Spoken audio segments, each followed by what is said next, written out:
San & Co, antes de ser San & Co, era un hostel de 48 camas aquí en Javea. Siempre fue un modelo híbrido donde en temporada alta operábamos el espacio como un hostel, pero en temporada baja operábamos el espacio como un co-living. El mundo del co-living, a la hora de crear comunidad, tenemos una ventaja, y es que estamos ofreciendo un hogar, espacios donde la gente se siente segura para que se puedan quitar la máscara, ¿no? A mí una comunidad empieza por las personas a las que tú atraes. Para que la gente confíe en ti, tú tienes que liderar. Puedes llegar a cometer el riesgo de no ver a las personas como únicas, sino empezar a ver la misma tipo de persona todo el rato, ¿no? Online, por ejemplo, me puedo imaginar que puedes estar 24 horas mirando el Discord o lo que estés para ver si hay alguien respondiendo. Pues realmente eso igual no es muy sano, ¿no? Para construir puentes con los nómadas digitales y la comunidad local, al primero que hay que preguntarle si quiere construir puentes con nómadas digitales es al local, porque muchas veces ni siquiera conocemos al vecino de enfrente y creo que podría ser muy bonito que la gente en el día a día pudiera sentirse como más vista.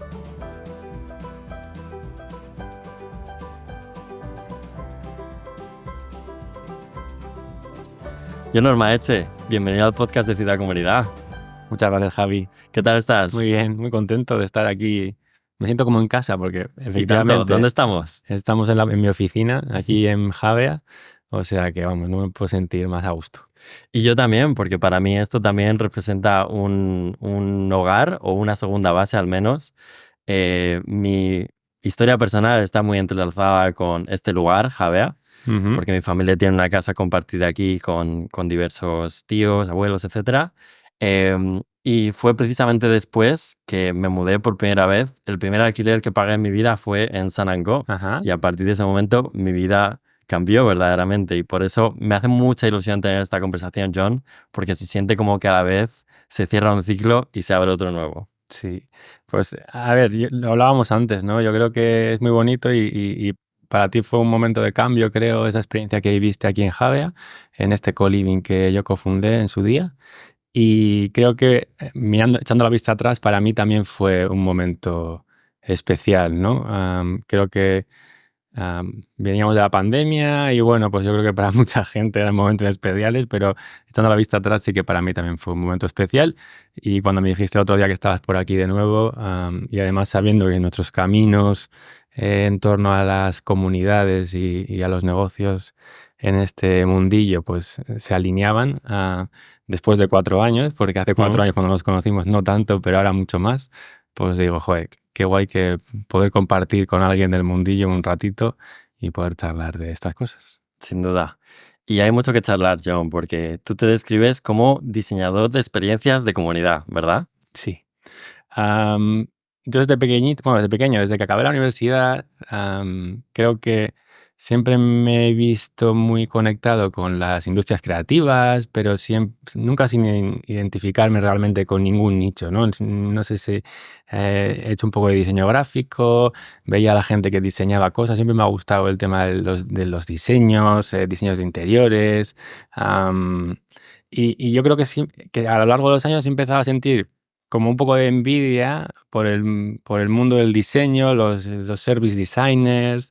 He hecho cositas en ese mundillo, pero nunca me he especializado, ¿no? Y sí que el tirar por la rama de la comunidad, el convertirme pues, durante muchos años en alguien que estaba metido en este mundo, que con experiencia, creo que me ha llevado indirectamente a ese mundo del diseño, ¿no? Porque al final una experiencia de comunidad o un diseñador de experiencias de comunidad no es más que una persona que diseña una experiencia de usuario, en cierto modo, ¿no? Entonces, lo que pasa es que en ese mundo de diseñar experiencias de usuario, pues algo un poco más específico en este caso, como es las experiencias de comunidad, ¿no? Entonces, como que de alguna forma he acabado llegando a este mundo del diseño, que igual ya llevaba en él durante años sin saberlo, pero que, bueno, pues que es donde más me identifico y donde más me gustaría dedicar tiempo en un futuro y profesionalizar este mundo, ¿no? Y especializarme. Bueno, precisamente eso es lo que a personas como a ti y a mí nos interesa explorar en profundidad, ¿no? Sabemos que se está moviendo algo en todo este mundo de la creación de comunidades, en muy diferentes nichos, en muy diferentes industrias. No sabemos muy bien hacia dónde va a ir, pero sabemos que algo se está moviendo. Tú estás especialmente enfocado en espacios físicos, ¿verdad? Estamos hablando desde hostels hasta hoteles, hasta especialmente co-livings. Yo creo que primero, y sobre todo en relación a esta última etiqueta, necesitamos poner un poquito de orden. Hay mucha confusión sobre el propio término, empezando por ahí. Y recuerdo, en lo que investigaba un poquito sobre ti, que hace un tiempo diste una charla, creo que era en la Coworking Conference de Madrid o algo así, Ujú. donde hablabas como de la anatomía del co-living. No sé si sabes exactamente de qué te estoy Sí, sí, hablando. perfectamente. Tenías como una pequeña matriz donde dividías los tipos de co-livings en función de diferentes tipologías. Puede ser un poquito difícil que me lo cuentes todo de manera estructurada. Podemos poner de todas maneras ahora una imagen de lo que me estoy refiriendo. Pero cuéntame, o sea, empecemos, ¿qué es la definición de co-living y, y qué ramificaciones vienen surgiendo en esa Conce- definición? Complicada pregunta porque el co-living es algo que yo creo que se está desarrollando justo ahora. Am, para muchas personas, o depende a quién le preguntes qué es el co-living, te dirán una cosa y, y a otros te dirán otra completamente diferente, ¿no? Y es por eso que muchas veces es difícil entenderse eh, entre personas que están haciendo co-living, porque, como tú has dicho, hay varias ramificaciones. Am, por allá en el 2015, cuando yo cofundé uno de los espacios de co-living que se llama San Co, aquí era como bastante específico el origen, ¿no? Es decir, veníamos del mundo del coworking, conocíamos que el coworking era un espacio donde la gente que no trabajaba en la misma empresa compartía un mismo espacio de trabajo. Y entonces se entendía el co-living como la evolución del coworking. Es decir, ahora mismo la gente que no trabaja en la misma empresa no solo comparte el espacio de trabajo, sino que además también conviven en un mismo lugar, ¿no?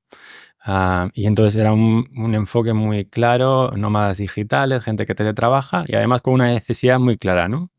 Empezaban a aparecer los primeros nómadas digitales, empezaban a viajar por el mundo con las dificultades que tendrían por aquel entonces para encontrar buen internet. Y entonces un nómada digital, al final, al viajar por el mundo solo, pues normalmente necesitaba conocer gente, hacer amigos y pues, los lugares más adaptados para conocer gente podían ser los hostels. Pero en cambio los hostels no estaban condicionados para poder ser productivo, trabajar, tener reuniones y poder desarrollar tu trabajo. Entonces, los hoteles tal vez tendrían unas infraestructuras mejores para trabajar o un Airbnb, pero carecían de esa conexión social, ¿no? De esas relaciones que podías tú crear mientras viajabas. Entonces, la necesidad venía un poco de ahí, ¿no? Cómo ofrecer a este público un lugar donde no solo ser productivo, sino además poder conocer gente como ellos. Además, lo que pasa y lo que solía pasar era que en un hostel había gente de fiesta, gente trabajando y entonces al final lo que sí que es importante, y esto sucede en muchas comunidades, es que lo que a ti te interesa es conectar con personas con los mismos intereses que tú o con el mismo momento de vida en el que tú estás, con las mismas inquietudes para realmente construir estas relaciones, ¿no?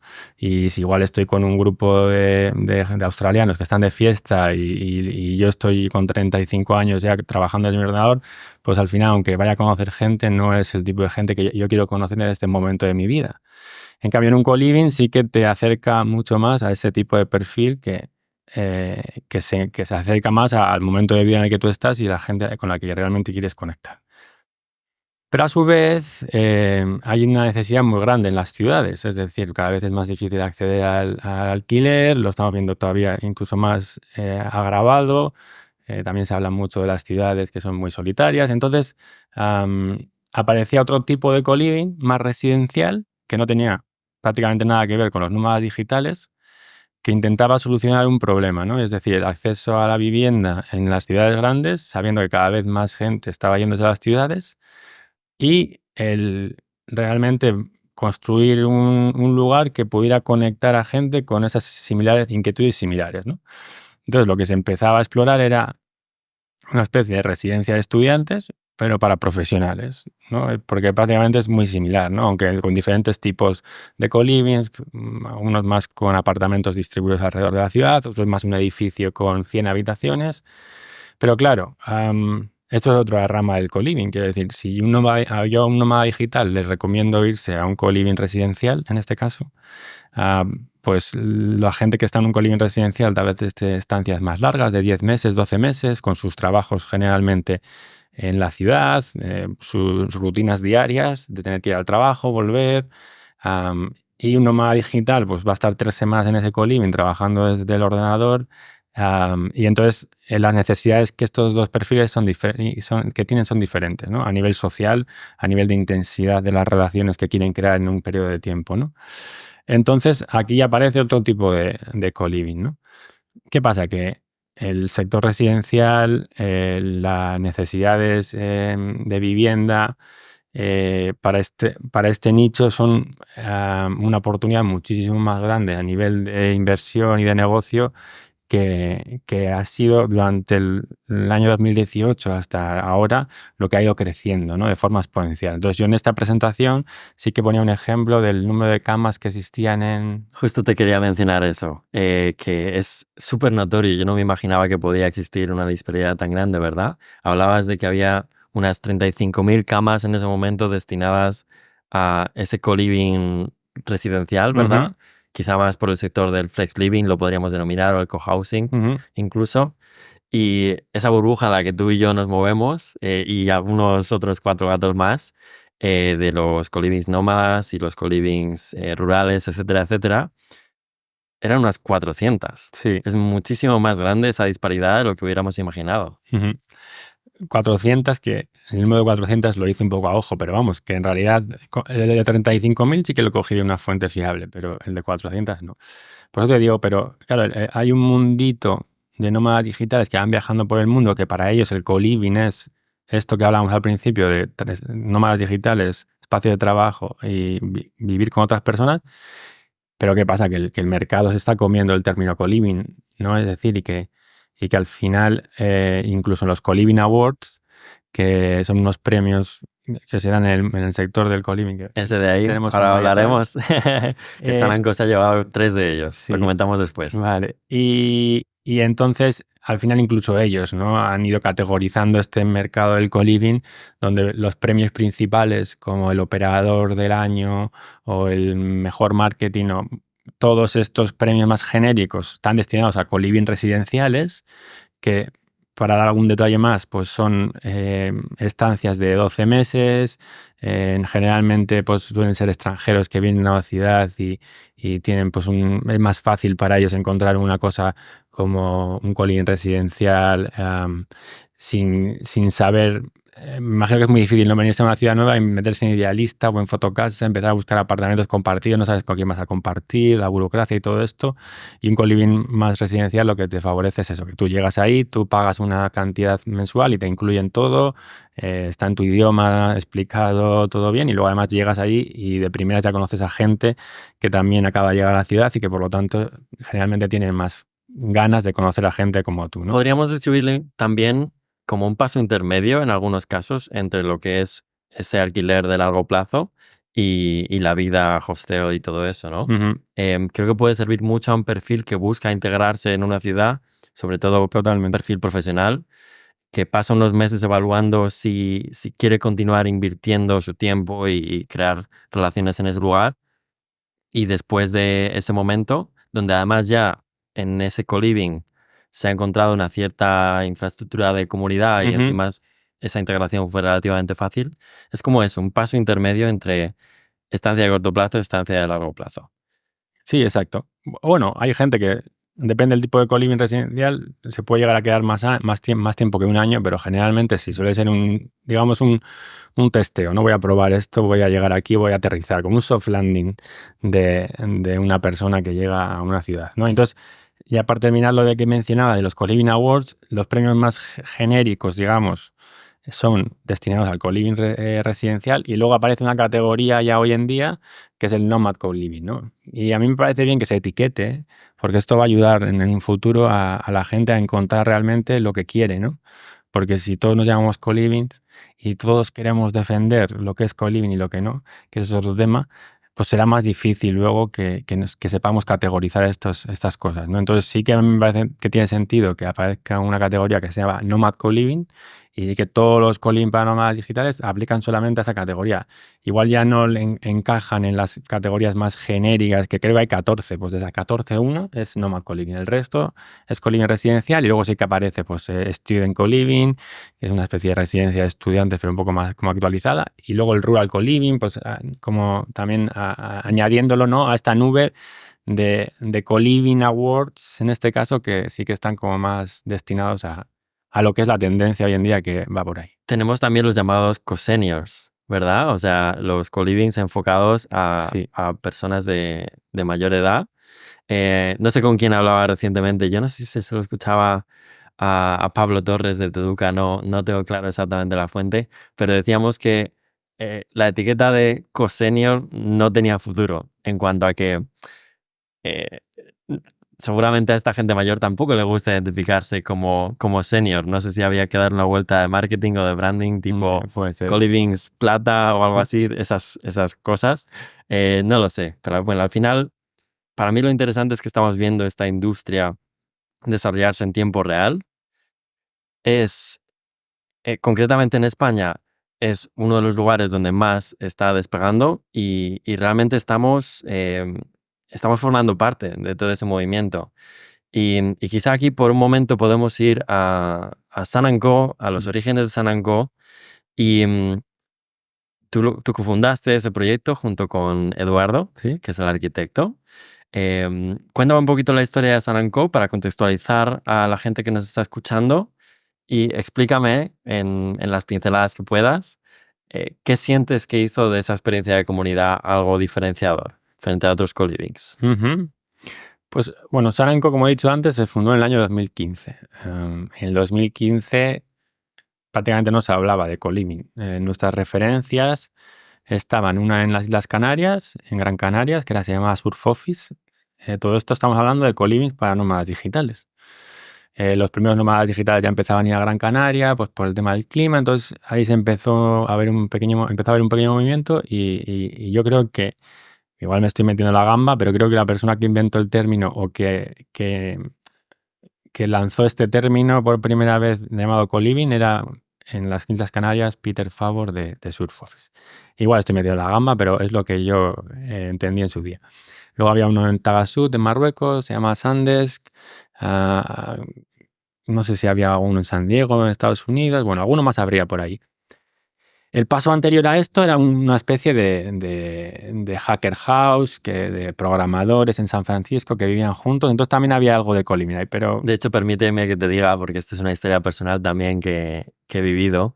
Yo he conocido a Daniel Beck, que es el fundador de ¿Sí? coliving.com y que obviamente también en su medida ha dado un poquito de forma quizá a este movimiento.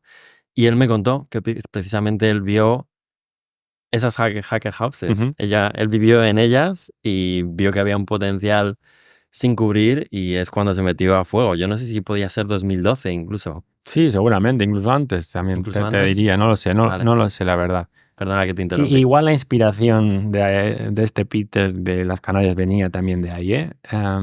Pero bueno, ahí en 2014, finales de 2014, principios de 2015, ya empezamos a ver que había este público denominado nómadas digitales, que gracias a Internet la gente podía viajar y trabajar por el mundo, y que entonces no necesitaban viajar solamente cuando tenían vacaciones. Y esto es clave, ¿no?, en la creación, digamos, de San Co. Porque San Co, donde está localizado, antes de ser San Co, era un hostel. Era un hostel de 48 camas aquí en Javea, Javea es un pueblito entre Alicante y Valencia, en el Mediterráneo. Y entonces Eduardo, que es el cofundador de San Co, él reformó la casa de sus abuelos, él es arquitecto, y decidió montar un hostel. Esto sería pues en el año 2012. Viendo que en Javea no había ningún hostel, que es un destino vacacional, pues creía que podía ser un buen negocio, ¿no? Lo que ocurrió es que la temporada era muy corta y entonces el hostel estaba prácticamente vacío durante 9 meses al año. Y entonces pues empezó a ver que los números que él tenía pensados pues no le estaban cuadrando, ¿no? Y buscando alternativas es donde aparecieron estos nómadas digitales. Es decir, si hay gente que puede viajar fuera de temporada, van a intentar ofrecerles un producto que realmente ellos vayan a valorar, para venirse aquí cuando aquí no hay turistas. Y así es como surgió Sananco. Eduardo y yo nos conocimos en una conferencia de coworking en Valencia. Yo venía de trabajar en el mundo del coworking en Edimburgo, en The Melting Pot, uno de los espacios de coworking más antiguos de Reino Unido, y entonces ahí es donde había empezado yo a tocar un poco el tema de la comunidad, su importancia. Como he dicho justo al principio, yo estudié empresariales, pero estaba haciendo como varias cosas de forma autodidacta y entonces en esa experiencia trabajando en un espacio de coworking es donde yo vine un poco sabiendo la importancia de la comunidad.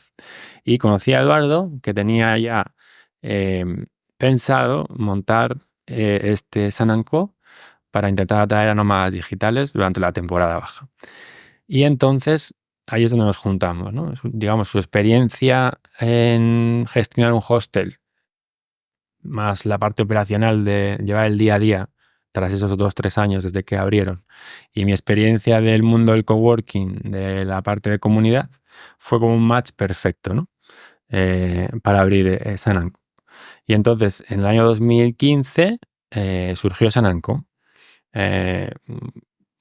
Lanzamos la web, nos fijamos un poco en lo que estaban haciendo otros competidores barra colaboradores, porque en ese tiempo lo único que hacía falta era dar a conocer el término y así nos lanzamos.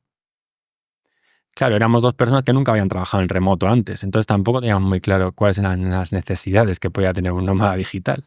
Entonces, Sananco nació con el eslogan de The Good Life o como la buena vida. Oh, mira. Y entonces pensábamos que el nómada digital iba a venir aquí, trabajar a media jornada, irse a la playa y pasárselo bien, que de ahí viene el nombre de Sananco. Y creo, respondiendo un poco a tu pregunta de por qué creo que Sananco en cuanto a la comunidad ha hecho algo diferente, creo que la forma en la que hemos ido redefiniendo nuestra propuesta de valor fue la que fue creando ese impacto final, ¿no? De ser un co-living que creíamos que era para que la gente viniera a trabajar media jornada, irse a la playa y pasárselo bien, pues poco a poco fuimos escuchando a los clientes. Tuvimos la suerte que no teníamos excesiva prisa porque los números empezaran a cuadrar, porque la inversión ya estaba hecha para el hostel y porque sabíamos que en verano volvíamos a convertir el espacio en un hostel. Es decir, teníamos la certeza de que en temporada alta el negocio funcionaba bien y por lo tanto el modelo siempre fue un modelo híbrido donde en temporada alta operábamos el espacio como un hostel, pero en temporada baja operábamos el espacio como un co-living. De este modo, a intentar sacar el máximo partido de las dos temporadas. Y entonces, como no teníamos prisa, pues tuvimos la suerte de poder ir escuchando a nuestros clientes. Entonces, primero llegó uno y entonces el co-living era esa persona y yo. Pero bueno, pues con esas ganas y ese entusiasmo del inicio, luego empezó a llegar otro, y terminamos esa primera temporada, que sería el verano del 2016, ya validando el producto, ¿no? Entendiendo un poco cuáles eran los requisitos que esta gente buscaba, siendo muy reactivos en todas esas requests o esas peticiones que tenían, ¿no? De pues una pantalla, una silla ergonómica o todo lo que fuera, ¿no? Con mucha pasión también, porque quieras que no, para mí fue un tiempo muy divertido porque estaba conociendo gente de fuera todo el rato, acababa de llegar a Javea, venía de Edimburgo, mi vida social era muy activa porque, claro, todo el mundo que venía se quedaba un mes de diferentes partes del mundo, hacíamos cosas juntos, y bueno, y eso, esa escucha, sumado a esa personalidad, tanto mía como de Eduardo, hizo que fuéramos, digamos, perfilando lo que ofrecíamos, ¿no? Y nos dimos cuenta que la gente no venía aquí solamente a irse a la playa y a pasárselo bien, sino que la gente, por el momento de vida en el que se encontraba y la intensidad de las relaciones que se crean en una vivienda o en una vivienda compartida, con una actitud muy de compartir, acababan, digamos, construyendo unas relaciones muy, muy verdaderas, ¿no? Unas relaciones pues sin máscara, unas relaciones muy profundas y unas relaciones que gracias a esa comodidad, a esa seguridad que se sentía en este tipo de espacios, pues llegaban a crear cambio, ¿no? Y al final es un poco curioso, pero yo sí que creo que en el mundo del co-living, a la hora de crear comunidad, tenemos una ventaja. Y es que estamos ofreciendo un hogar a la gente cuando vienen aquí, ¿no? Y un hogar al final no es más que un lugar en el que tú te sientes a salvo. Y cuando tú te sientes a salvo, eh, te sientes más cómodo para hablar de tus problemas personales, de tus cosas que realmente importan, ¿no? Y a través de esas conversaciones yo creo que llegar a conseguir una experiencia más transformadora porque realmente tocas temas que te impactan, ¿no? Entonces, creo que acabamos construyendo un hogar para gente que está en un momento de vida muy similar y que eso supuso, creo que dar grandes pasos cada uno en su dirección en su vida, ¿no? Y convertirse en experiencias transformadoras. Yo creo que de ahí fuimos un poco revisitando un poco las cosas como las íbamos haciendo hasta hoy. O sea, que han pasado, bueno, va a ser el 10º aniversario este año. O sea, 10º aniversario, efectivamente. increíble. Ahora en 2025. Exacto. Bestial, bestial. Hablando de experiencias transformadoras, yo soy un perfecto caso de ejemplo. Me tienes aquí como sujeto que puede dar testimonio de lo que vivió. Como decía, mi familia tiene una casa en la zona del Arenal y bueno, pues tuve que salir de la casa en aquel momento y buscaba alternativas y dije, y esto del co-living me da mucha curiosidad, vivir en comunidad, ¿qué me estás contando? Yo es que ya había experimentado un co-living pop-up hace unos meses y sabía un poquito de qué iba el tema, pero iba muy abierto a lo que surgiera realmente. Literal que cogí mi maleta. Hice el mismo recorrido que he hecho para venir hasta aquí. Únicamente ahora lo he hecho en bici, un poquito Claro. mejores condiciones.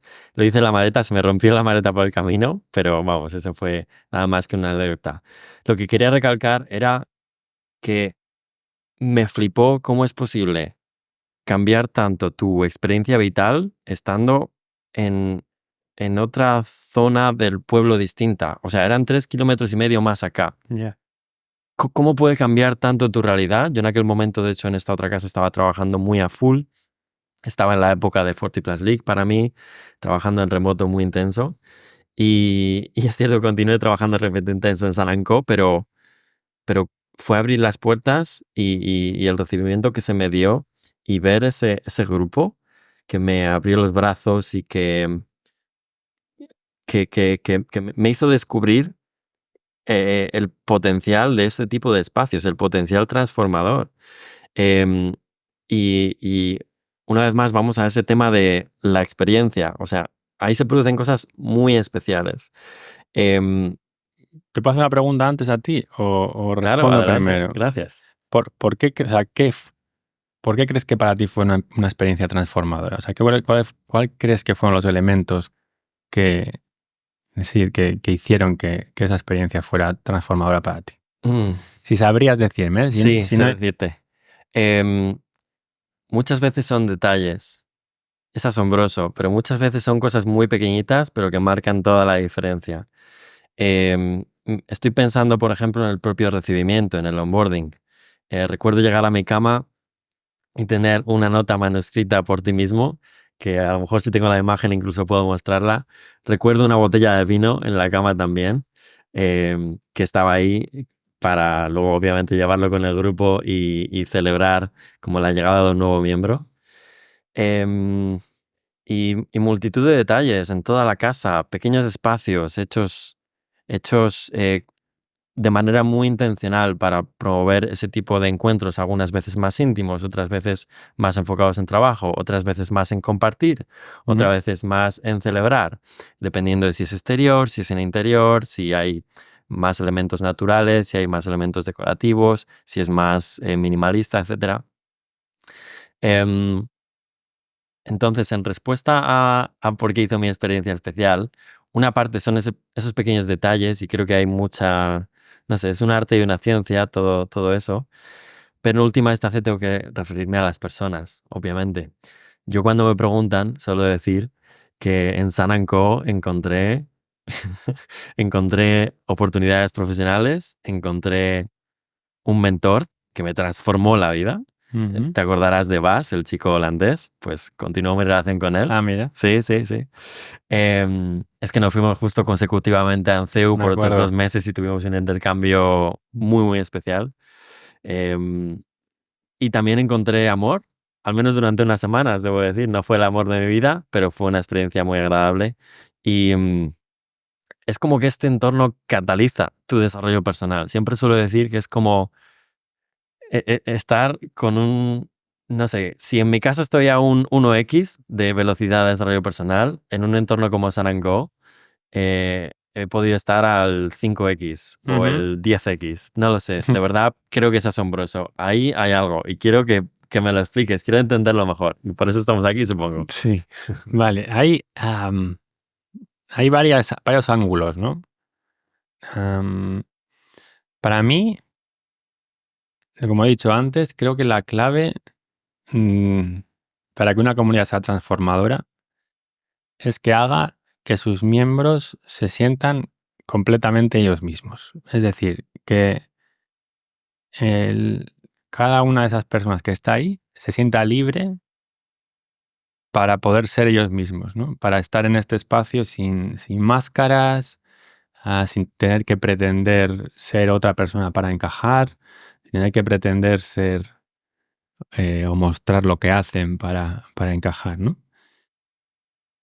Yo creo que desde ahí, desde un espacio donde cada uno es vulnerable y se siente libre para ser ellos mismos, creo que desde ahí llega la transformación. Claro, hay dos formas, ¿no? En la que yo te puedo hacer sentirte tú mismo, ¿no? Como gestor de una comunidad. Una es como yo, como gestor de la comunidad, te hago sentirte a ti. Y otra es como los miembros de esa comunidad te hacen sentirte a ti, ¿no? Y yo sí que puedo controlar de forma más ágil o más sencilla cómo yo te puedo hacer sentir a ti. Y muchas veces el reto viene en cómo yo hago que el resto de la comunidad te haga sentir de esa misma forma, ¿no? Cómo influyo yo a esa comunidad para que cuando hay una persona que llega nueva, también le hagan sentirse como que no juzgada o que se siente en un espacio que está libre. Entonces, yo siempre empiezo por, digamos, la marca, ¿no? O por el marketing o por el branding, es decir, para mí una comunidad empieza por las personas a las que tú atraes, ¿no? Es decir, depende a quién atraes tú a tu comunidad, después va a ser más fácil o más difícil influenciar a esa gente para que te hagan a ti, en este caso, hacerte sentir de esta manera, ¿no?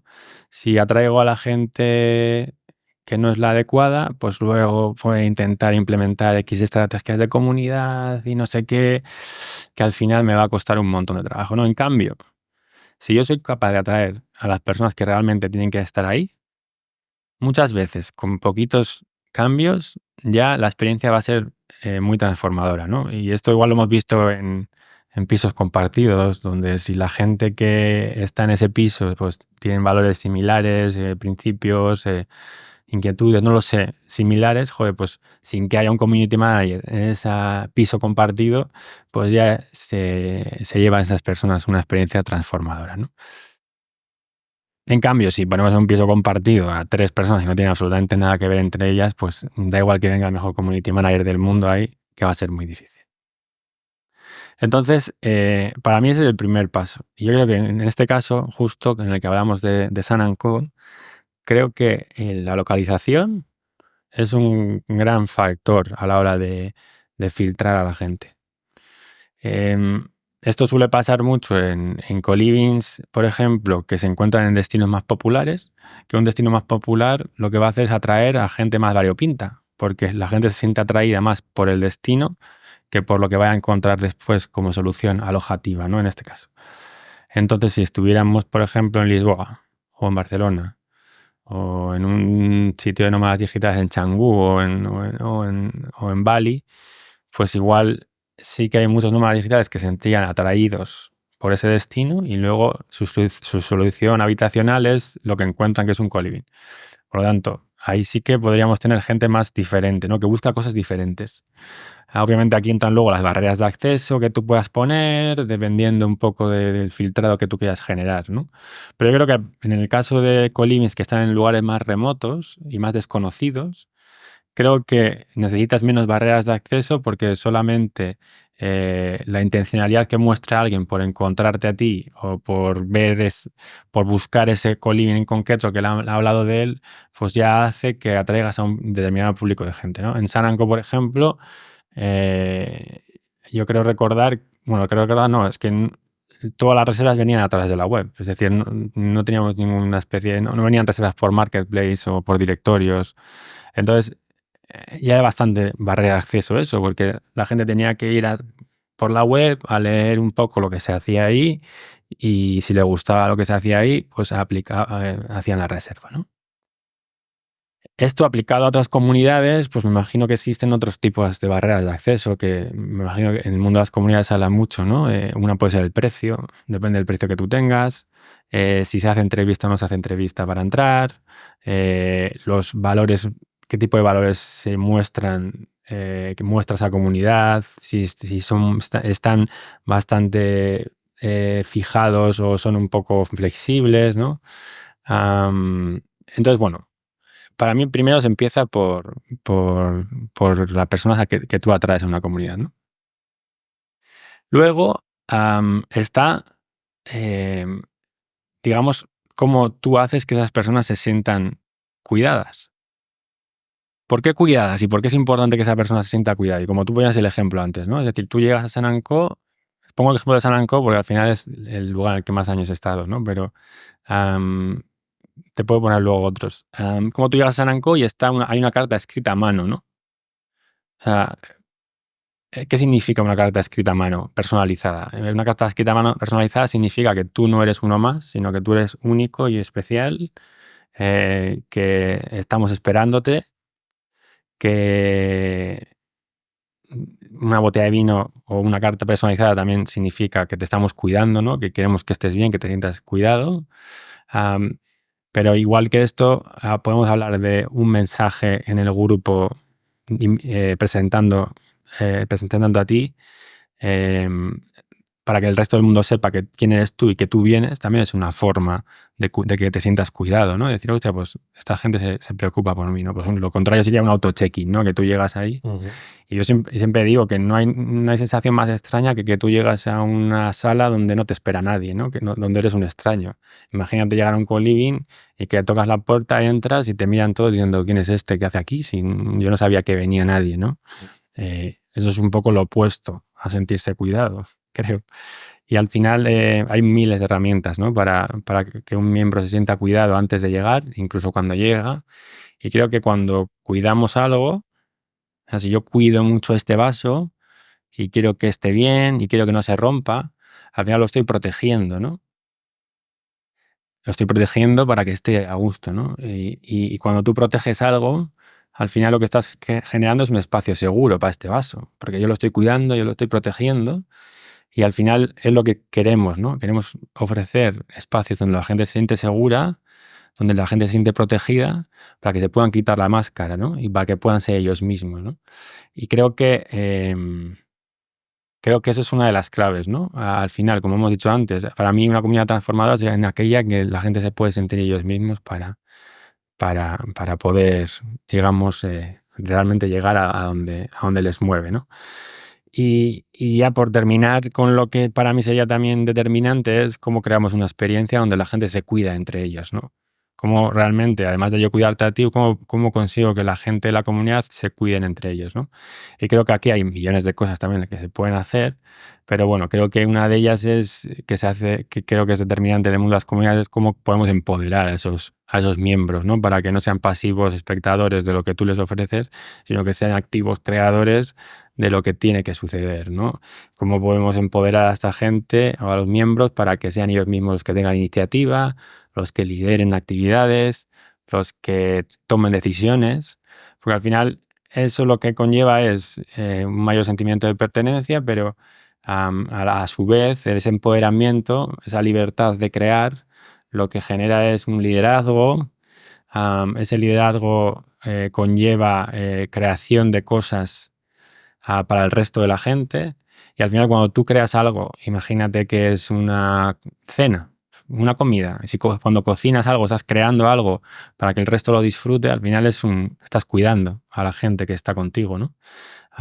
Por eso es muy importante incentivar este liderazgo y esta oportunidad de que ellos también creen, porque mientras crean para el resto, están cuidando. Y de nuevo volvemos a lo mismo, ¿no? Si yo me siento cuidado en un espacio porque el resto está haciendo cosas para mí, me sentiré protegido y me sentiré seguro, ¿no?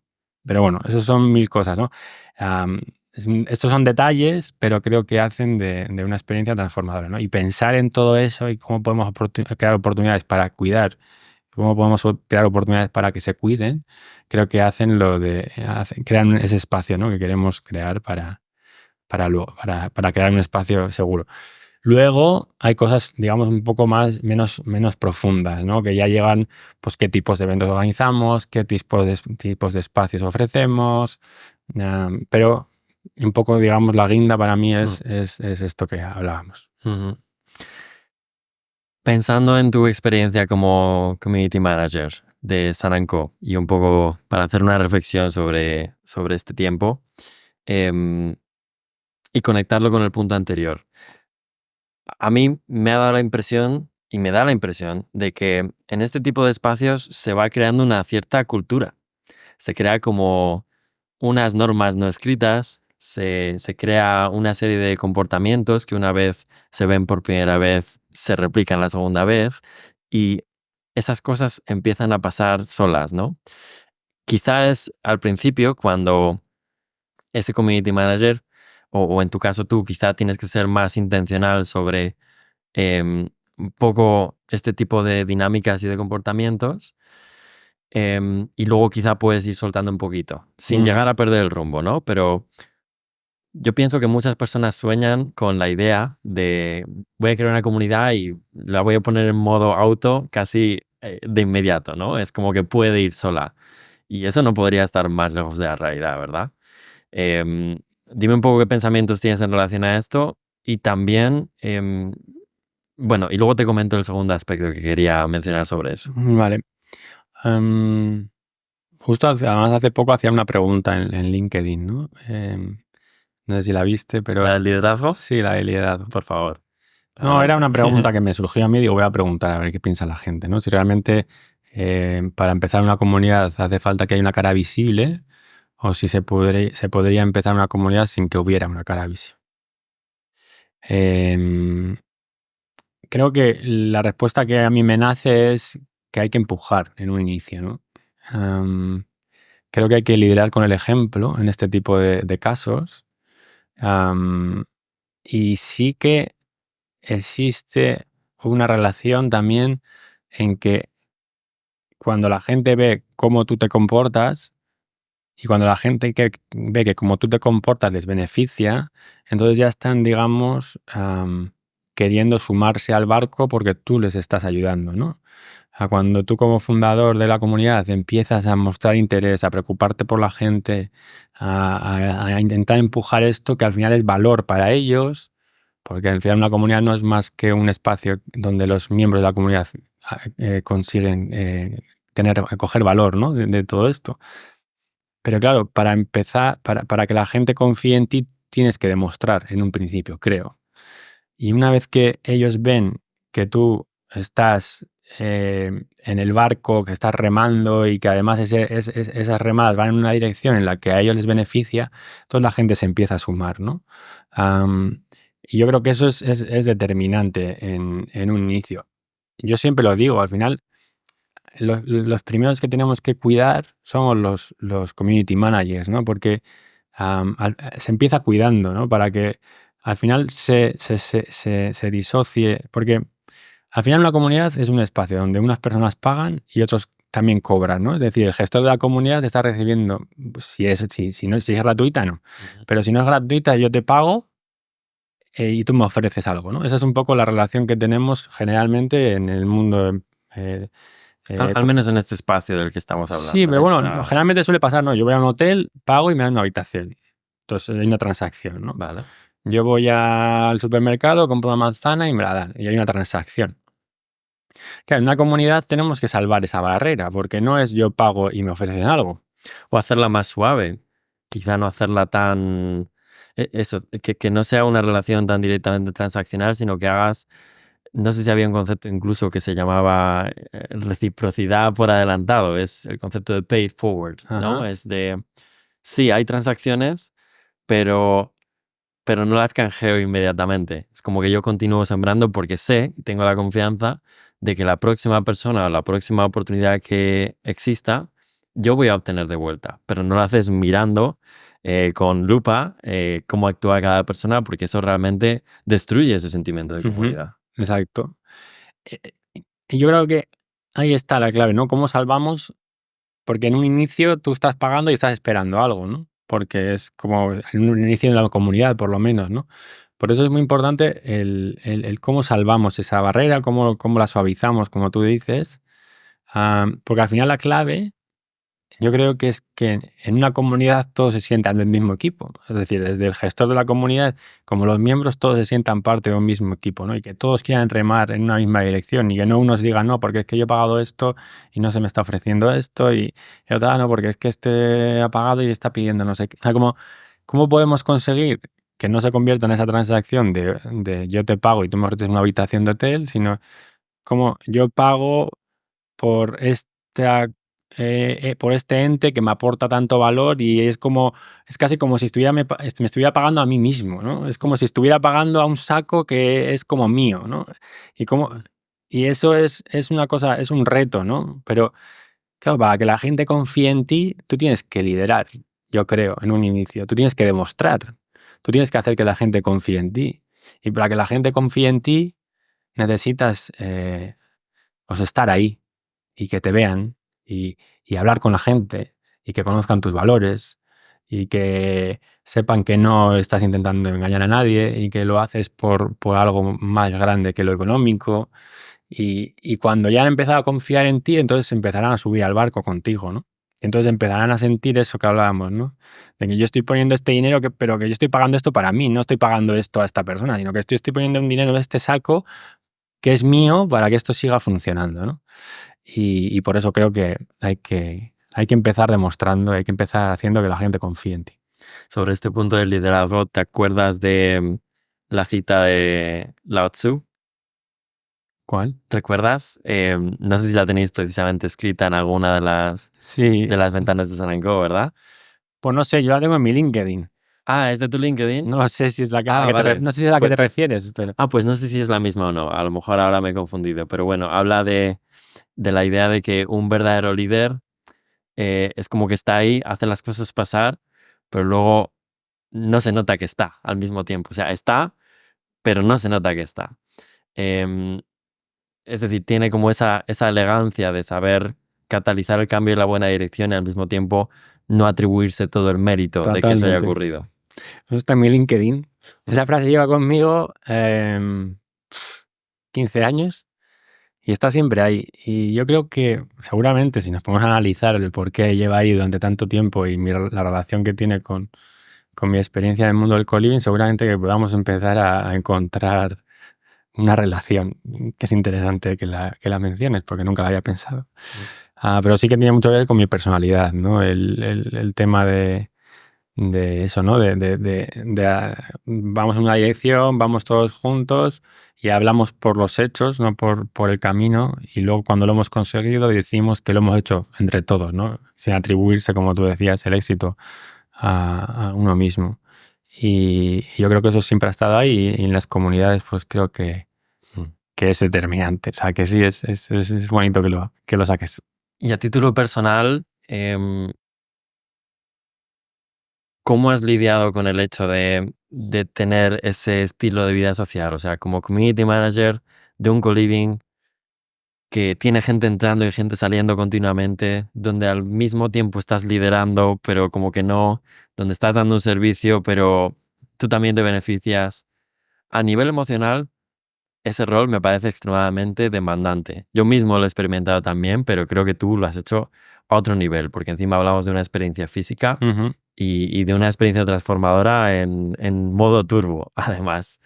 Em, ¿Cómo lo has ido llevando? Y, o sea, ¿alguna vez te has quemado por el camino o has pasado por momentos de decir, wow, esto me está empezando a pesar, Ujú. es súper intenso y lo disfruto muchísimo, pero necesito dar unos pasitos atrás en mi rol? ¿Cómo lo has ido viviendo? A ver, em, Claro, yo he ido pasando por diferentes roles, digamos, dentro de la empresa. Yo al principio bueno, sí, era un poco de todo, porque éramos solo dos. Entonces siempre estaba la faceta de community manager involucrada en lo que estaba haciendo. Pues hacía más ventas o más marketing y luego community manager. Y luego según iba entrando más gente en el equipo o iba pasando los años, pues al final el rol del community manager per se, de estar con la gente, darles la bienvenida a todo el mundo. Tú piensas que la estancia media eran 3 semanas. En la casa 16 personas entraban. Entonces, de máximo. Entonces, claro, las rotaciones, pues igual había semanas en que había 4 check-ins, ¿no? Y 4 checkouts. Y entonces la rotación se convierte en muy alta de gente que va y que viene, ¿no? Entonces el rol de community manager al principio es muy estimulante porque conoces mucha gente y estás empezando en un trabajo, pero luego es verdad que puedes llegar a cometer el riesgo de no ver a las personas como únicas, sino empezar a ver la misma tipo de persona todo el rato, ¿no? A mí me pasaba que en vez de ver a cada uno con la magia de ser ellos mismos y con lo que eso puede atraer, yo solo veía un nómada digital más y otro nómada digital más y otro nómada digital. Y entonces yo sí que siempre intenté cambiar un poco de responsabilidades, ¿no? A medida que iba avanzando los años, pues ya me quitaba un poco más de esa parte de tener que estar en el día a día a llevar un poco más el equipo, ¿no? O las operaciones, pero sin la parte de community building o cosas muy específicas. Me dejaba hacer los check-ins en algún momento y porque los hiciera otro. Am, y yo creo que le pasa mucho al perfil community builder, que es muy de dar placer. People pleaser. Pleaser, ¿no? De complacer. Y entonces, cuando tienes una personalidad muy de complacer, al final es difícil decir no, es difícil pues eso, ¿no? Tirar por tu lado y sabiendo que alguien igual estaría mejor si tú estuvieras, o todas esas cosas, ¿no? Entonces, al final se convierte en un reto muy grande, ¿no? Y hasta que te valoras o sabes ponerte a ti realmente donde tu cuerpo te necesita, es difícil, ¿no? Entonces, yo sí que ha habido momentos, al ser una empresa pequeña, que parecía que arrancábamos y echábamos un paso atrás, ¿no? Entonces parecía que yo podía empezar a coger un rol donde no tenía que estar en relación con la gente, que esto yo creo que a los 4 o 5 años sí que es verdad que ya necesitaba no tener que conocer a todo el mundo, ni que todo el mundo me conociera a mí, sino que simplemente gestionar el espacio y el equipo. Pero sí que hubo un momento bastante duro para mí, que es lo que hablamos al principio de la entrevista, que es cuando nos conocimos, y es que durante la pandemia es como que tuvimos que reducir equipo, empezó a venir poca gente al co-living de nuevo, y entonces era como volver 5 años atrás, a los orígenes, a los inicios, donde yo estaba con un mogollón de energía, acababa de llegar a Javea, tenía ganas de conocer gente, me pasaba todo el día con la gente del co-living, íbamos de un lado para otro. Claro, pasan 5 años, ya no estás en la misma situación, pero tienes que volver a tener las mismas responsabilidades que tenías y un poco ese rol de activador también, porque no había mucha gente en la casa, pero ya no tenías la motivación que tenías hace 5 años, ¿no? Entonces sí que fue un momento un poco de estresante para mí. Eh, y además muy duro, ¿no? Porque te sientes mal. Porque te dices, ¿cómo me puedo sentir mal yo por tener que irme a hacer una ruta con gente? Si cualquier persona pagaría por irse a hacer una ruta, ¿no? Al cabo. ¿O por qué me siento mal si solamente me tengo que ir a comer tapas con esta gente?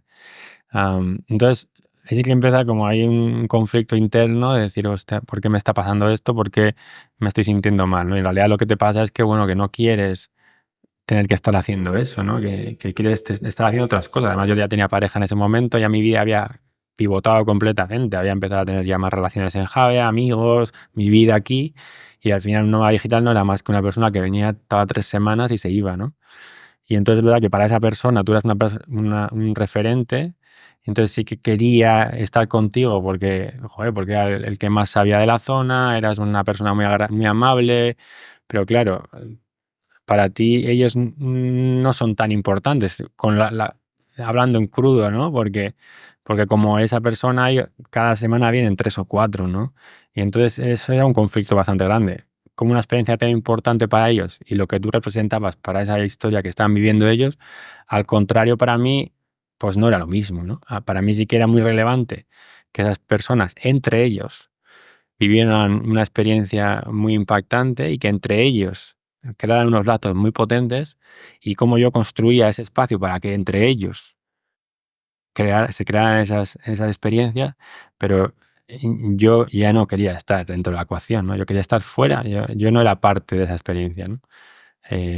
Y bueno, eso sí que fueron momentos duros y al final, de forma natural, lo que fue ocurriendo es que al ser una empresa pequeña, yo no podía crecer dentro de la empresa más de lo que había crecido ya, ¿no? Y ya no podía ir deshaciéndome de tareas que igual no me aportaban tanto para ir cogiendo tareas nuevas, porque no había tareas nuevas, ¿no? Y entonces eso fue lo que hizo que hace 2 años pues decidiera separarme de San Co y empezar un poco mi vida por mi cuenta, como freelance, como consultor, y de obviamente dejar San Co. San Co está como siempre en mi corazón y está aquí y tengo buenísima relación con Eduardo. De hecho, sigo viviendo en Javia, pero bueno, ahora ya mi camino tomó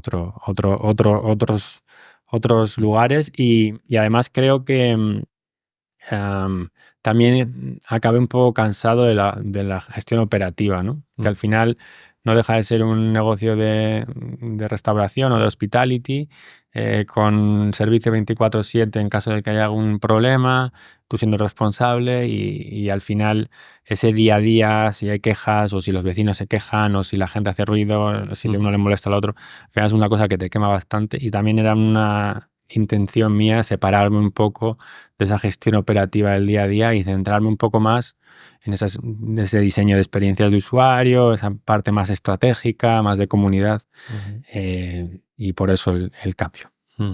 Te ha faltado mencionar un rol antes en lo que hacías un listado, que es el de padre. Felicidades, porque eso sí que es una aventura y una experiencia y no lo que estamos contando, ¿verdad que sí? Sí, lo de ser padre es de lo más bonito que me ha pasado, ¿no? Y además creo que en el buen momento. Lo hablaba con un amigo mío del mundo del co-living también, Carles, por cierto, que ya trabaja para Badi.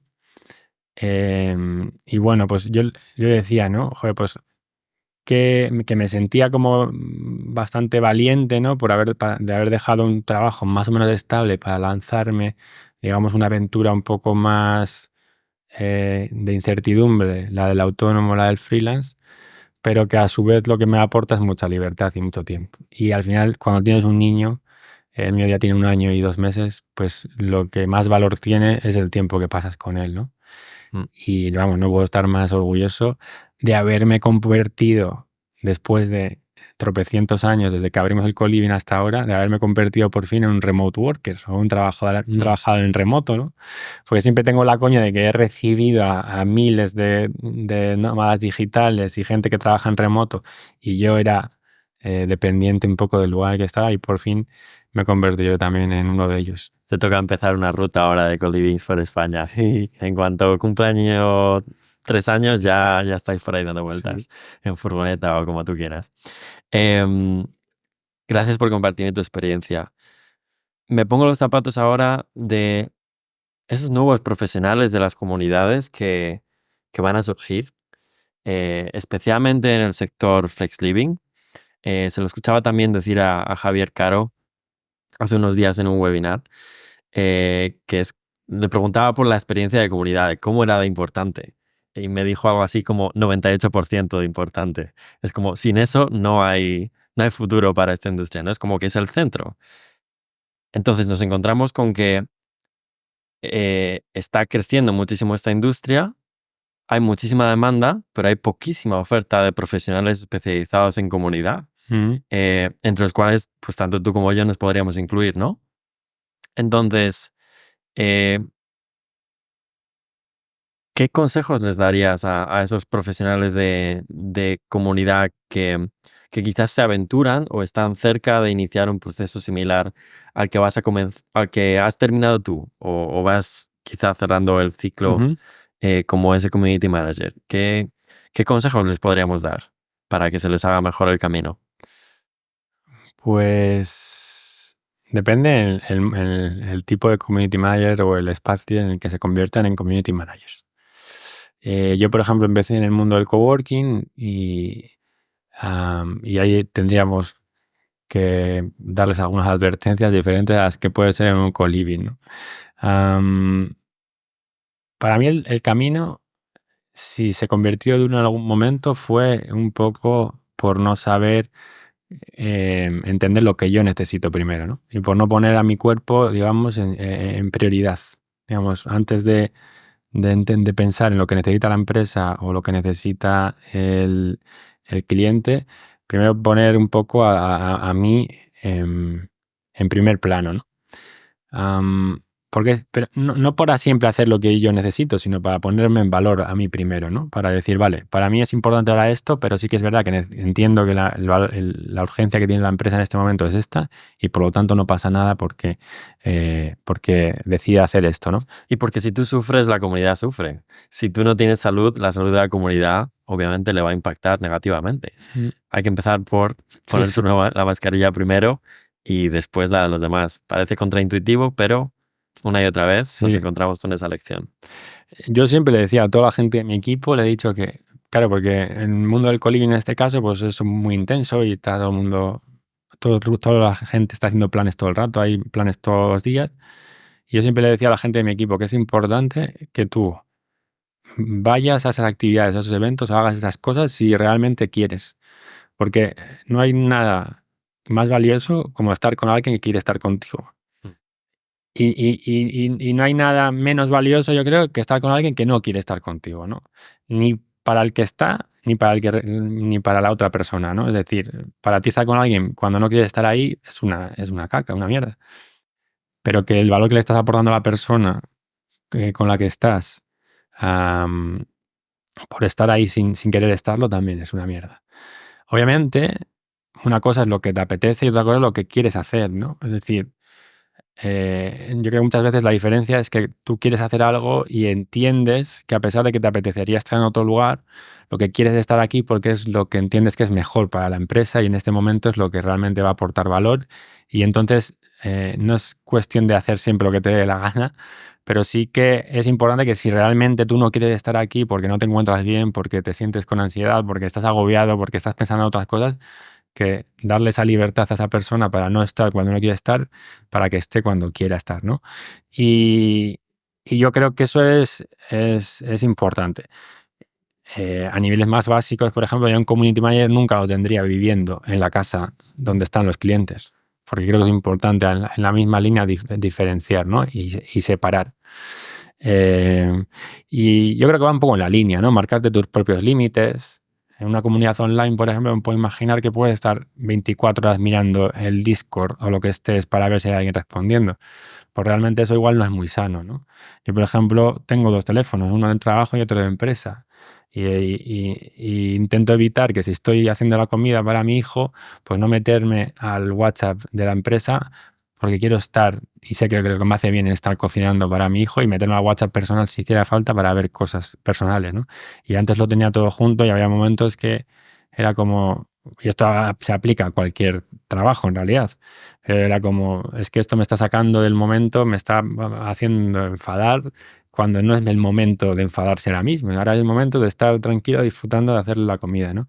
Y creo que en las comunidades pues puede pasar mucho eso, ¿no? Que están abiertas 24/7 y que te pones tú tus límites de cuándo te hace bien a ti estar conectada a la comunidad y cuándo no, para respetarte de nuevo a ti mismo, ¿no? Y va un poco alineado con lo que hablábamos al principio. Uh-huh.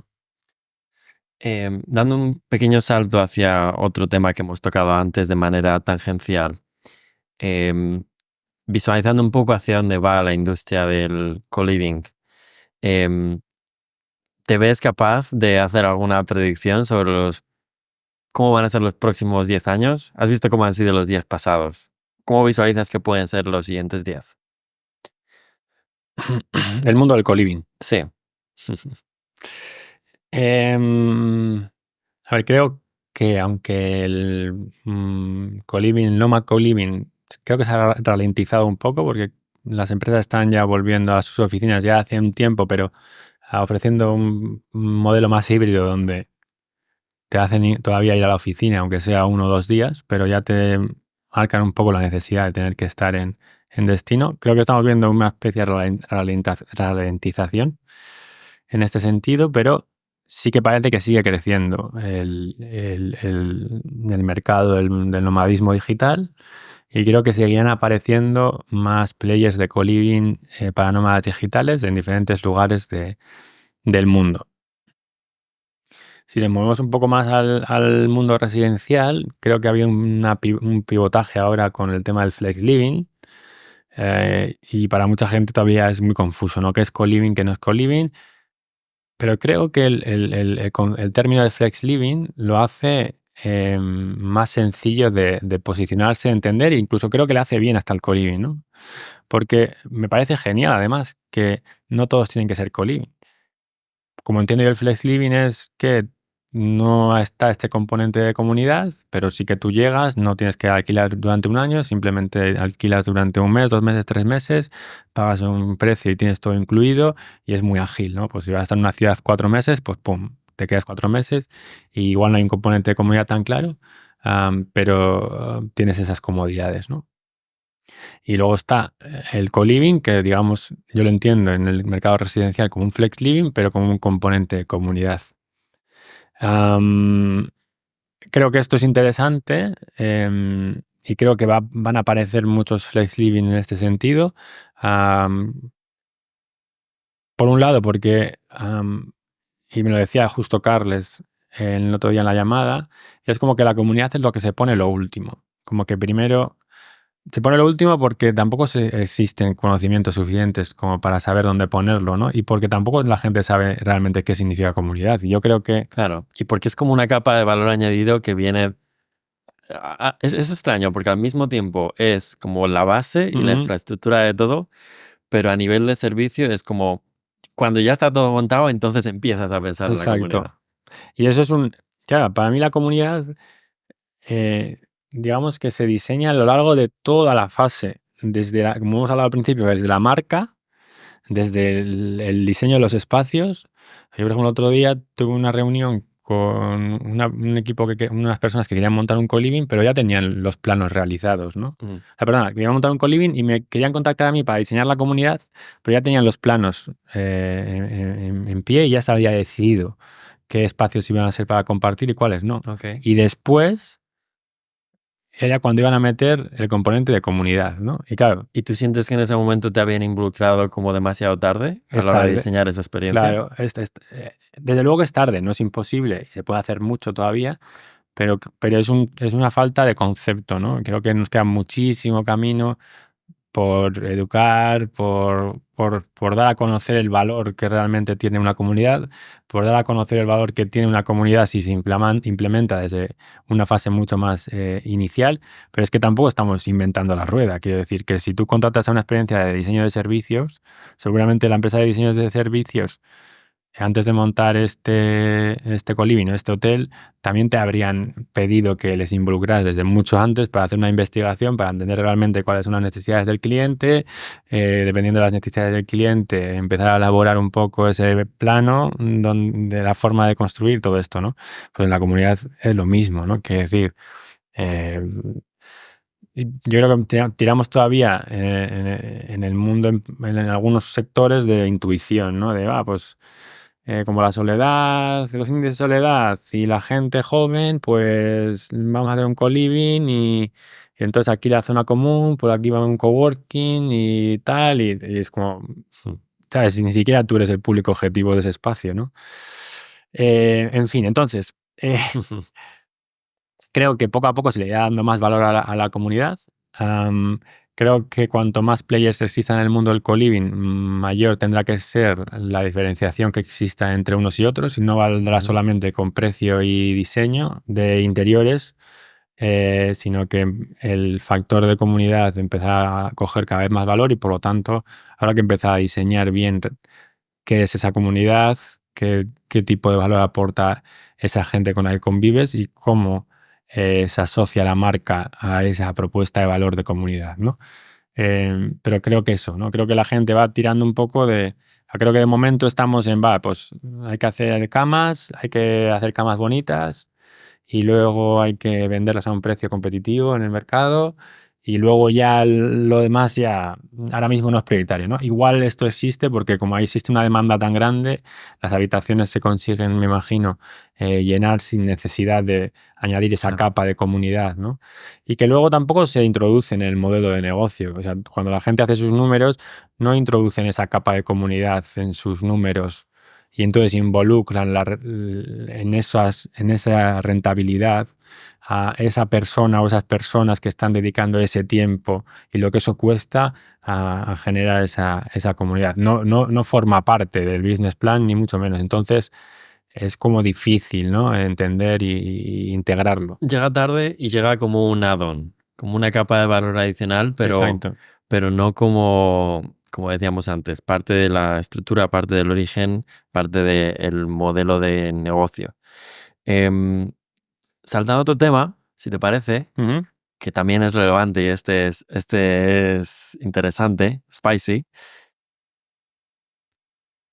Últimamente me estoy fijando y charlando con otras personas de este mundillo que se van produciendo diversas, lo que se llaman burbujas de nómadas, o burbujas digitales, o en definitiva, personas, normalmente nómadas y trabajadores remotos, que van a un destino que al principio no son demasiado numerosos, pero hay un momento donde alcanzan una cierta cantidad, una masa crítica, donde empiezan a producirse, no sé cómo describirlo, se empieza a separar un poco o de marcar la comunidad nómada y de trabajadores remotos de la comunidad orgánica local o el vecindario que ujú. existía en ese lugar.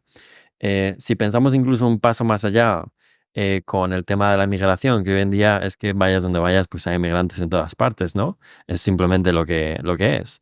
Em, sí que em, creo que se puede ser un potencial punto de conflicto, esto hablo más a nivel macro y a nivel global. Puede ser dificultoso integrar la comunidad de nómadas con las comunidades locales. Mm. Em, También hay una cuestión lingüística ahí, dependiendo del país que estemos hablando. Entiendo que algo de pensamiento le habrás puesto a esta cuestión. ¿Qué tipo de recomendaciones darías a la hora de, si eres un gestor de co-living, cómo poder facilitar esta integración? Esto es una pregunta, o sea, tiene mucha miga, ¿no? Creo que a la hora de atraer a nómadas digitales, creo que los nómadas digitales se sienten atraídos hacia un destino o un co-living o un lugar en el que se esté promocionando la atracción de estos perfiles, una institución que esté intentando atraer a este perfil, un co-living que esté intentando atraer a este perfil.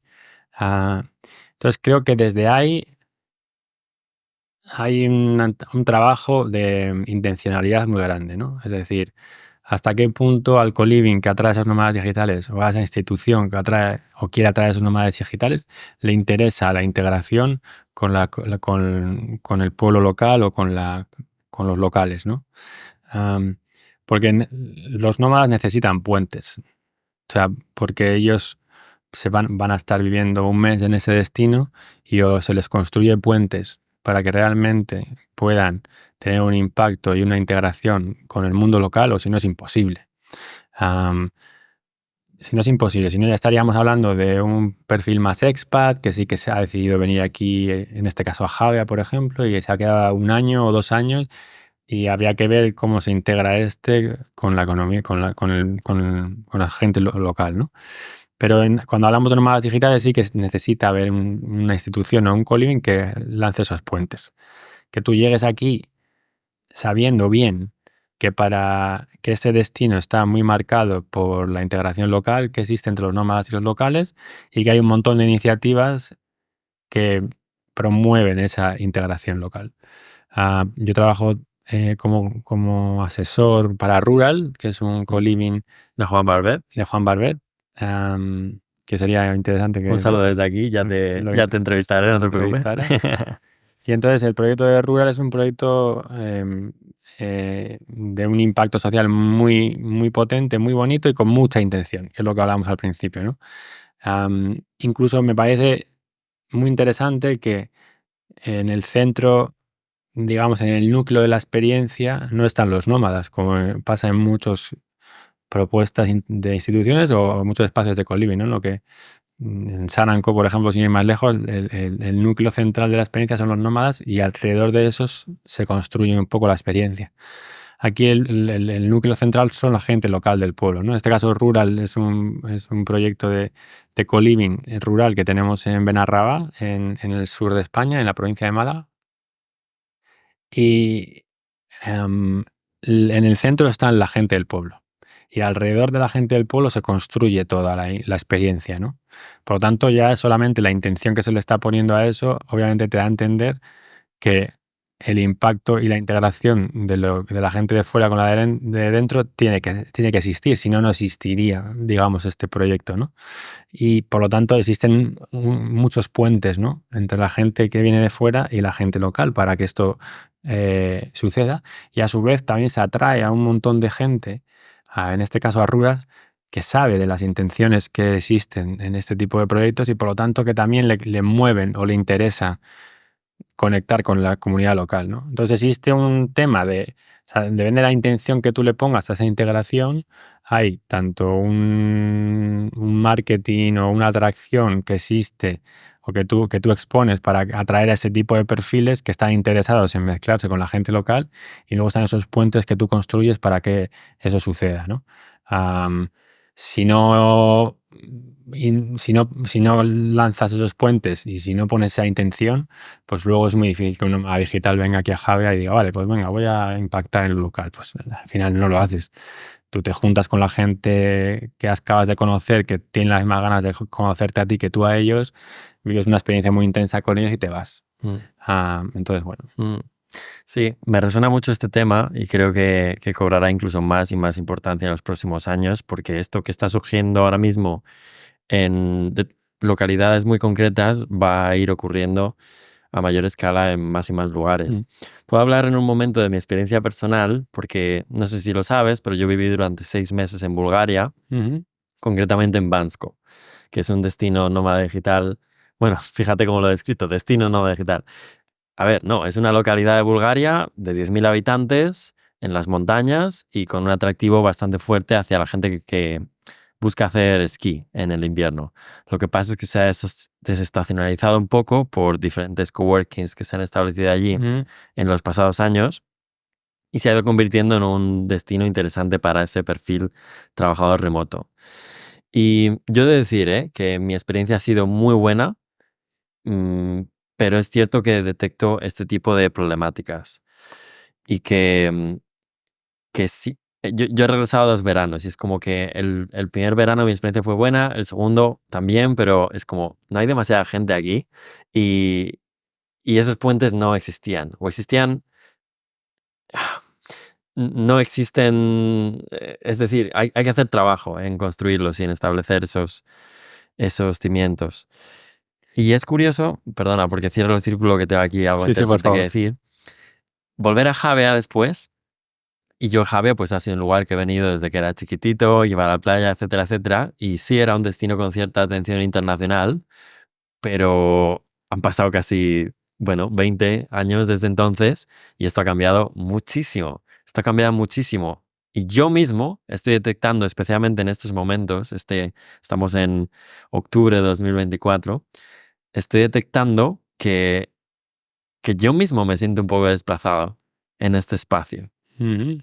Hay muchísima gente internacional, tanto que te cuesta o te sorprende el escuchar español, dependiendo de la zona o del vecindario donde estés establecido. Yo estoy allí en la playa y es inglés, alemán, belga, Sí, sí, holandés. francés, holandés. Digo, ¿qué está pasando aquí? Si es que me cuesta escuchar España. Em, y los precios también están aumentando, es decir, está ese componente de gentrificación y tampoco es que vea, no veo decenas de intercambios de idiomas, no veo esos puentes siendo tendidos. Entonces, es curioso porque esto me ha permitido ver el efecto de esta gentrificación o de estas burbujas desde ambos ángulos. En mi caso yo no tengo problema con el inglés, como sabes, me puedo integrar con la gente angloparlante sin dificultad y para mí eso está estimulante, pero me pongo los zapatos de una persona española o de la que podría ser esa persona en Bulgaria y decir, wow, esto no se siente tan bien, en verdad. Ya. Es que al primero hay que preguntar es al local. O sea, quiero decir, eh, para construir puentes con los nómadas digitales y la comunidad local, al primero que hay que preguntarle si quiere construir puentes con nómadas digitales es al local. Entonces, tendemos muchas veces a primero montar la iniciativa que creemos que puede ser interesante para el nómada digital, atraerlos y luego decirles a los locales, venga, vamos a hacer un puente aquí, ¿no? Sin antes preguntar al local, ¿tú qué quieres? ¿Tú quieres conocer a gente internacional? Si quieres conocer a la gente internacional, ¿cómo te gustaría hacerlo? En el caso de Rural, por ejemplo, en Benarrabá, o sea, uno de los requisitos principales para elegir un pueblo en el que Benarrabá se puede instalar es saber si la comunidad local es receptiva y quiere recibir a esta gente. Y quieren tener a gente extranjera que se va a quedar un mes. Si no quieren, si no les interesa, si no son receptivos, si culturalmente no están abiertos a eso, no tiene ningún sentido que yo lance ningún puente de ningún tipo, ¿no? Entonces, lo primero es siempre, a la hora de querer integrar la comunidad local con otra cosa, es ponerse en los pies de la comunidad local y realmente preguntarles a ellos qué es lo que quieren, qué es lo que quieren de una nómada digital, cómo les gustaría que relacionarse con ellos, si les gustaría, si no, si quieren estar a su bola, cómo podrían aportarles valor a ellos. Es decir, un poco cambiar un poco el enfoque, ¿no? En vez de cómo el nómada digital se conecta con la comunidad local, no, cómo la comunidad local se conecta con el nómada digital y cómo realmente este le puede aportar valor, ¿no? Y yo creo que está un poco el cambio, claro, para que no interesa a nivel ni económico ni muchas veces es muy ágil, ¿no? Porque bueno, vamos a alquilar estas casas, vamos a sacarles más dinero, que vengan gente de fuera y nadie ha preguntado nunca a la comunidad local qué es lo que realmente ellos quieren o necesitan, ¿no? Entonces, pues construir puentes es imposible. Claro, y ahora que lo pienso, como siempre las empresas van mucho más rápido que las instituciones públicas. Entonces, las empresas, los negocios ven la oportunidad de hacer caja o de, en Ujú. fin, que también tienen su Sí, parte de sí. impacto positivo, ¿no? Pero van más por la oportunidad económica, eso es lo que les motiva. Y lo que estás tú sugiriendo mm, es un rol más del sector público, ¿no? O sea, de que el sector público o el ayuntamiento o la diputación o lo que sea de ese lugar haga ese proceso de escucha, ¿no? Porque si no, ¿quién lo hace? Ujú. Tiene que venir promovido de ellos, ¿no? Porque hablamos de una conversación que nos incluye a todos. Eh, Sí, a ver, obviamente tiene que venir al principal interesado de conservar su cultura y su gente y sus formas de hacer y cuidar a los suyos son las instituciones o el ayuntamiento.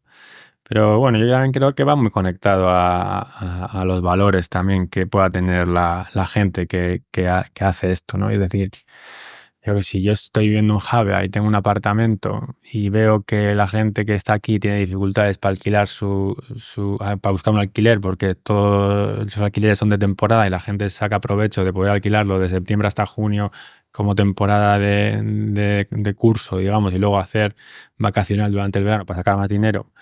Y yo como propietario sé que hay un problema a mi alrededor porque los alquileres están muy caros, porque la novia de mi nieto no se puede alquilar una casa en Jaya porque los precios están por los aires, pues tengo dos opciones.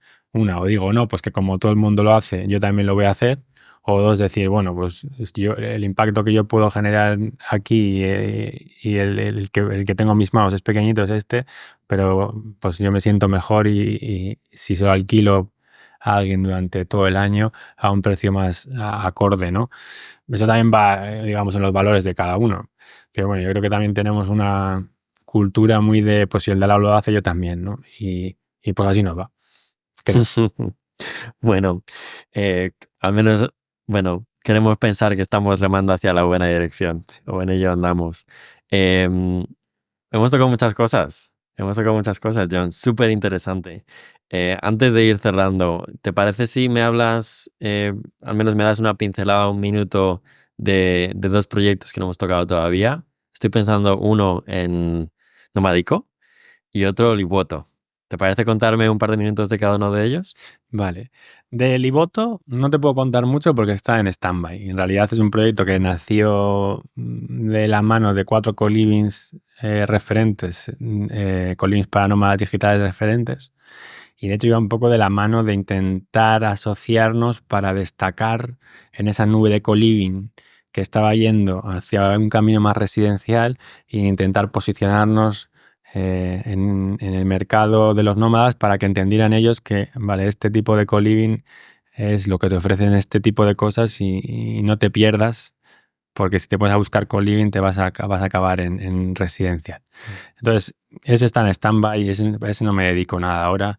Entonces, te puedo hablar si quieres de Nomádico, que Nomádico es un proyecto que empecé hace un año y pico. Con el que me involucré hace un año y algo. ¿Con Bill Rutten? Con Bill, que Bill es el fundador. Bill es un chico holandés, pero que vivió bastantes años en Denia, que es justo el pueblo de aquí al lado, y que yo lo conocí justo durante la pandemia y después coincidió contigo en En San mayo de Co. 2021. Exacto, coincidió contigo allí en San Co. Entonces, Bill, muy inspirado por el modelo de negocio de San Co, en el que nosotros jugábamos con la estacionalidad para atraer a nómadas digitales, pero durante las temporadas de turismo no funcionábamos como co-living. Yo creo que ahí analizó y vio que había una oportunidad, ¿no? Es decir, cómo podemos hacer lo mismo en otros hostels o guest houses del mundo para ayudarles a atraer a nómadas digitales durante su temporada baja, pero dejarles funcionar a ellos como lo hacían siempre durante la alta, ¿no? Ese es un poco el modelo de negocio que hemos estado, la idea de negocio que hemos tenido. Y ahí estamos, ¿no? Con un formato muy ágil de expansión, porque a nada que consigamos un colaborador que cumple con los requisitos que nosotros necesitamos para poder enviarle nómadas digitales a su destino, ya directamente podemos abrir una nueva localización, ¿no? Entonces, la forma en la que funcionamos nosotros es buscar guest houses o hostels que cumplan unos requisitos que se quieran transformar durante la temporada baja para montar un espacio de coworking, para mejorar su internet, que quieran tener una cocina apta para un co-living, que quieran hacer ese esfuerzo para colaborar con nosotros. Nosotros nos encargamos de la parte del marketing, de enviarles a nómadas digitales y además les ayudamos con la experiencia. Yo soy un poco el responsable de la experiencia dentro de Nomádico y entonces les ayudamos a que realmente ofrezcan una experiencia que el nómada digital quiere o desearía recibir, que difiere mucho de lo que es un turista tradicional, ¿no? Que es a lo que ellos son especialistas y lo que ellos saben. Lo que ellos sí saben es cómo operar el espacio, pues que haya sábanas limpias, que esté limpio el espacio, si se rompe algo arreglarlo, recibir a los huéspedes, ¿no? Esa parte de su expertise. Ellos saben cómo se hace y se la siguen haciendo. Entonces, digamos, un proyecto muy ligero para nosotros en cuanto a costes. Pero sí que nos encargamos de que la experiencia que el cliente tenga que tener en ese destino sea la que se espera de un nomádico, ¿no? Entonces, bueno, tenemos localizaciones en Tagazú, en Medellín, en Tarifa vamos a abrir ahora, Madeira. Y entonces, bueno, ahí estamos en esa aventura del mundo startup también, que es la primera vez en la que yo estoy metido en una startup. Justo coincidió con que estaba escuchando algunos podcasts de startup, que me metí en el mundo de los podcasts un poco tarde y entonces sí que me da esa energía, ¿no? Esa emoción. Y vamos a ver hacia dónde cabalga. Sí que creo que hay unos valores muy bonitos, ¿no? Y está digamos, la tarea de intentar digamos, deslocalizar esos destinos más populares y que están un poco ya demasiado visitados por nómadas digitales, intentar deslocalizar un poco esa tendencia, esa visita a los nómadas y luego también pues intentar atraer turismo durante la temporada baja en esos espacios que están vacíos, si no fuera porque hay nómadas, ¿no? Entonces, bueno, ahí vamos. Entonces sirve tanto la parte económica, por eso de desestacionalizar, al hostel le interesa, Ujú. pero también está la parte más global de, oye, vamos a intentar no hacer estas cosas en los destinos que tienen más atención ya de por sí mismos y tratar de ofrecer de meter más players, ¿no? De ofrecer un campo con más oportunidades y que la gente se autodistribuya de manera un poco más natural.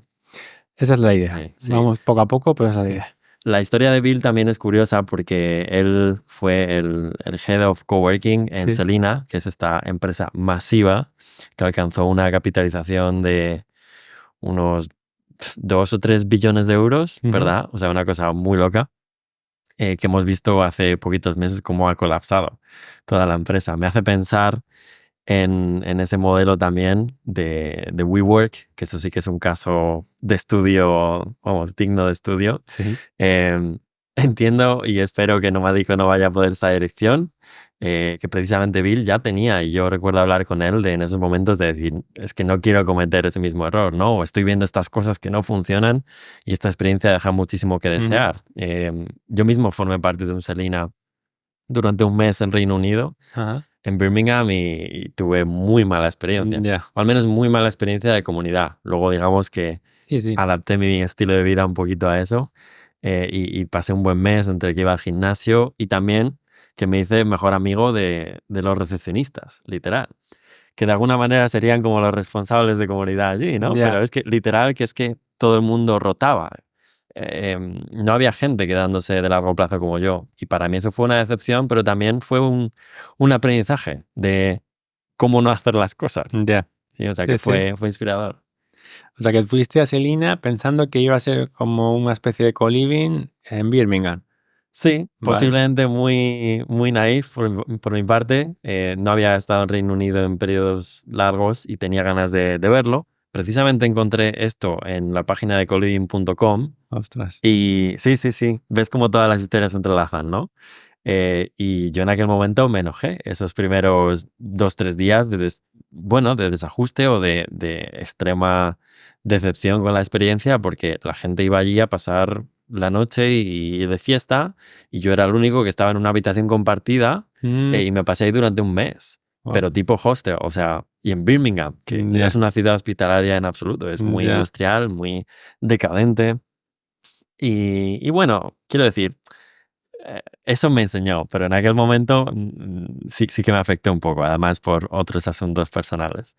Pero bueno, Ujú. John, hemos tocado un mogollón de cosas súper interesantes. La verdad, creo que esta conversación va a gustar mucho a la gente y tu historia es súper inspiradora. Claramente tienes conocimiento muy profundo y muy específico sobre esto. Y me encanta haber tenido la oportunidad de escucharte y de haber compartido esta conversación contigo. Sí. Sí. Un placer, la verdad que tenemos aquí unas vistas maravillosas, aunque no las podáis ver, pero muy inspirador también el espacio que hemos construido.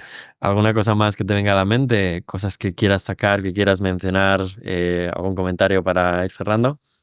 Sí, a mí, bueno, un poco ver un poco hacia dónde me gustaría dirigirme, ¿no? Sí que tengo esa inquietud de crear comunidades, principalmente offline, pero en cualquier ámbito.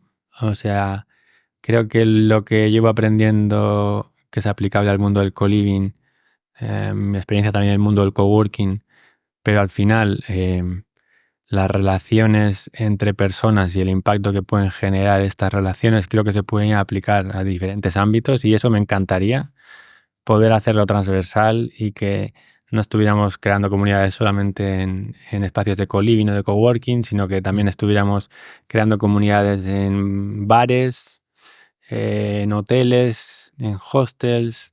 Me gustaría estar creando comunidades en barrios, me gustaría estar creando comunidades en empresas. Entonces, sí que me gustaría que poco a poco, ¿no? Pues todos estos aprendizajes se pudieran ir aplicando a diferentes ámbitos, ¿no? Y bueno, y poder realmente aportar ahí en diferentes sectores que creo que puede ser muy divertido y creo que también es necesario, ¿no? Sobre todo viendo, ¿no? Que muchas veces ni siquiera conocemos al vecino de enfrente y creo que podría ser muy bonito que también la gente, los barrios se fueran recuperando y la gente en el día a día pudiera sentirse como más vista. Yo, Norma Eche, experto en diseño de experiencias de comunidad. Muchísimas gracias por participar en el podcast. Si alguna de las personas que nos está escuchando quisiera saber más sobre ti, cómo contar contigo o con tus proyectos, ¿dónde puede encontrarte? Pues mira, lo más fácil es en LinkedIn, que sería, lo podemos poner por aquí abajo igual, pero es John Ormaeche, con H y TX. ahí es donde más activo estoy.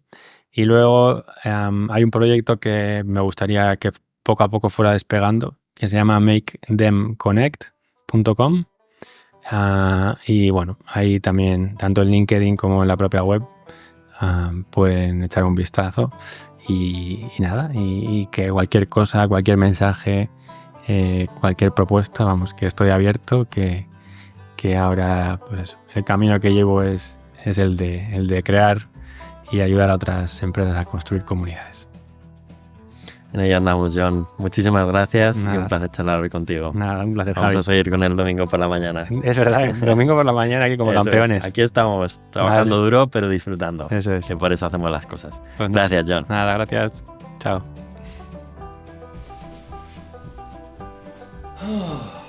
Oh, hey. ¿Sigues por aquí? Vaya, yo acabo de llegar a casa después del viaje para esta entrevista.